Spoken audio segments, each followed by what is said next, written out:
This is home. WAAY 31 Hometown News starts now. Alabama drivers are the 12th worst in the country. That's according to the National Highway Traffic Administration. A lot of factors come into play, including careless driving and speeding. And that might not be a surprise, but tonight a new study suggests driving too slowly presents a problem of its own. Good evening, I'm Kat Reed. WAAY 31's Christine Flores joins us in studio with a look at the findings. Christine, each night we have your top story and weather together, so let's check in with meteorologist Heather Mathis. Thanks, Heather. New at 10, an Athens man is in jail tonight, charged with raping a 15-year-old. Investigators say 25-year-old Andres Morales raped a 15-year-old girl at a home she was staying at while her parents were out of town. His arrest comes after a school counselor contacted the Alabama Department of Human Resources. Morales is being held in the Limestone County Jail on a $40,000 bond. To continuing coverage of a UAB football player found shot in his car on a Florida interstate. 21-year-old Greg Bryant is now brain dead, and that's according to the Associated Press. Bryant started his career at Notre Dame, and he spent last season at ASA College in New York before signing with UAB as a running back. An investigation into the shooting is now classified as a homicide. Authorities say that Bryant and another man were discovered in a car with gunshot wounds on I-95 in West Palm Beach early Saturday morning. Both were taken to the hospital for treatment. The passenger has minor injuries and is expected to be okay. Police are seeking witnesses, but so far no arrests have been made. Former Alabama running back and reigning Heisman winner Derrick Henry responded to the news on Twitter saying, "Rest in peace, GB. Pray family finds strength and guidance." We're closely following the story and will continue to bring you the latest on air and online at WAAYTV.com. New details on the drowning death of two sisters. Tonight, we're learning their names. They're 10-year-old Jessie Harmon and 12-year-old Diana Harmon, according to the ABC station in Birmingham. The drowning happened in Locust Fork River. That's in Blount County, just north of Birmingham. Sheriff officials say their bodies were found Saturday afternoon after an hours-long search. Officials say an autopsy will be performed because of the age of the girls. To continuing coverage of a missing 9-year-old from Tennessee. Carly Trent remains missing after 4 days now. A $12,500 reward is now being offered. The Tennessee Bureau of Investigation says her uncle by marriage, Gary Simpson, who you see here, took Carly from school in Rogersville. Now that's in eastern Tennessee.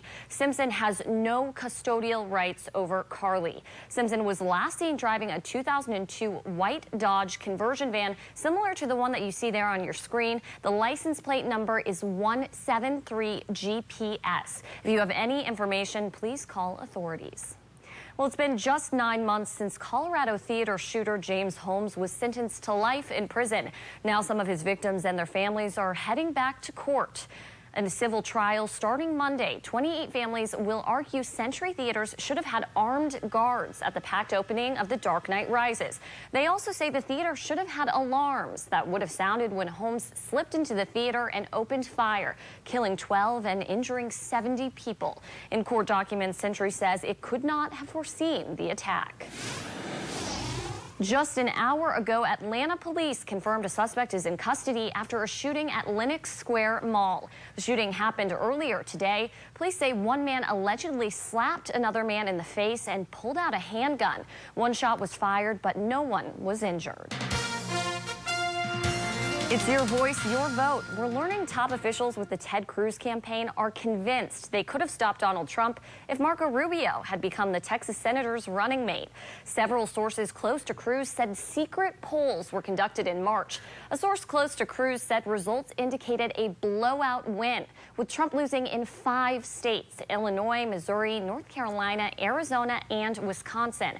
A source close to Rubio says there was no concrete offer from the Cruz campaign to team up, but he wasn't interested. And on the Democratic side, frontrunner Hillary Clinton confirmed today the FBI has not contacted her to talk about her use of a private email server when she was Secretary of State. Clinton has been under fire for using a private email server while in the position. Critics say the private server made classified and other information more vulnerable to hackers. No one has reached out to me yet, but last summer, I think last August, I made it clear I'm more than ready to talk to anybody anytime. And I've encouraged all of, my assistants and to be very forthcoming. The investigation is still ongoing, but U.S. officials say so far investigators haven't found evidence to prove that Clinton willfully violated the law. We're on a mission to protect your pets. The Fayetteville Animal Clinic told us they've seen as many snake bites this year as they saw all of last year. But there's something you can do to protect your pets. It's commonly called a rattlesnake vaccine. It works just like any other vaccine, injecting a safe amount of venom to offer resistance against future bites. If your dog does get bit after taking the vaccine, you still need to take them to a vet, but the risk of death is much lower. Of course, taking the vaccine isn't the only thing you should do. Copperheads are more aggressive. They do tend to be near water. So if you live in like low-lying area or have a creek run through your backyard, just be real diligent about keeping your yard clean and keep clutter from collecting outside in the yard and keep everything mowed, and that does reduce on exposure. Dr. Bertram also says the vaccine isn't long-lasting, so it does need to be administered twice a year. In Alabama, copperheads are found in high numbers along the Tennessee River and in large lakes. So if you live in those areas, make sure to keep an eye out. Someone in New Jersey is now a multi-millionaire. One ticket matched all 6 numbers in Saturday night's Powerball drawing. The numbers are 5, 25, 26, 44, 66, and a Powerball number of 9. The jackpot grew from $415 million to an estimated $429 million at the time of the drawing. The winner can either take a one-time payment of more than $280 million or choose to get the entire amount in installments spread out over 30 years. Technology is so smart, some are saying it's a violation of privacy. A Facebook feature you've probably used that's now at the center of a major court battle. Our tech guy will fill you in. Heather? And as we get ready to start our next work week, I'll have everything you need to know and when the rain will return to the Tennessee Valley coming up next. Some wild video out of Colorado. Storm chasers capturing a massive funnel cloud on video. Several tornadoes were reported near the Nebraska border and at least 5 people were injured. Emergency personnel are still taking a look at the damage. The threat of severe weather remains for several states to our west.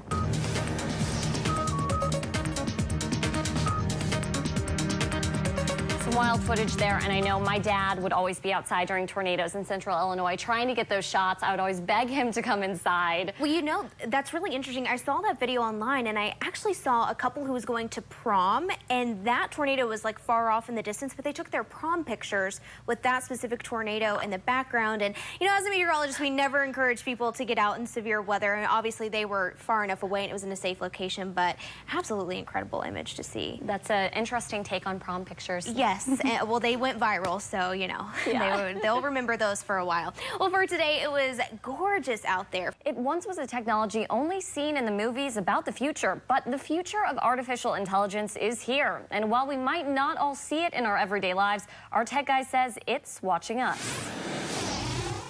And one of my favorite faces, Sarah Hodges, joining us now. And I hear that we're meeting a new face tonight in 60 seconds. We are, and I'm not going to give away who it is, but this kid, you can just tell he has an amazing mother. You're going to hear from this coming up after the break. Plus, Alabama and Auburn getting dirty on the diamond. Can the Tigers avoid the sweep? Find out coming up after the break. And speaking of moms, we want to take a moment to wish moms across the Tennessee Valley a happy Mother's Day. That was my mom there. Yes, and this is my mom on her wedding day, a sweet moment captured by our photographer. And there is my mommy at the Rebels game. It took her for her first on-field event there. I love that. Reporter Jeff Martin there. College graduation, and Christine Flores and her mom. And of course, when these moms, they always come to visit the station, we all get a chance to meet them, and that's always really fun. Well, I hope all the moms out there enjoyed their day. It was a good day to go out and celebrate. Weather was nice. It was, but unfortunately, it's going to change. Overcast skies for Monday, rain coming back in on Tuesday. Great. Well, we'll see you back here tomorrow morning.